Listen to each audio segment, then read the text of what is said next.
staggered hinge with internal rotation bias. So I'm in that staggered hinge position. So in this case, I'm going to generate some internal rotation on this left side. So I'm reaching long with this right hand, and I'm going to think about shifting into this left side.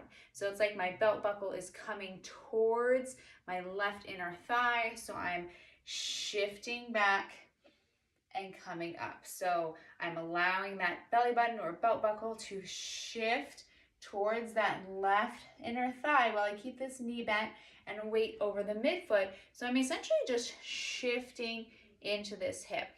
So I'm allowing this rotation.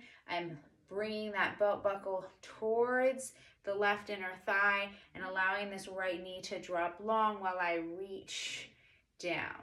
So I'm feeling a nice opening through the back side of my left hip. So it's like I'm allowing these glutes to lengthen into the hand as I sit back and imagine this femur just gliding back in the hip socket. So this is your hinge with internal rotation bias. Sometimes if it's helpful, you can think about it as more of a standing hip shift.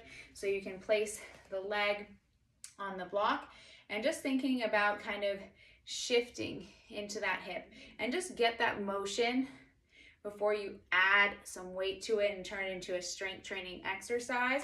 So I'm just literally allowing this femur to glide back as I sit into the hip, but I'm allowing that motion to happen. So you can add that block for it, or just think about that staggered stance with that internal rotation bias in your hinge position. Remembering that everything is going long into the hip.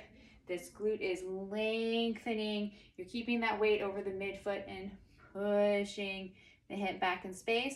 And you're gonna feel a nice opening through this back side. Breathe here and exhale. So you're gonna allow that length to happen in that staggered stance with internal rotation bias.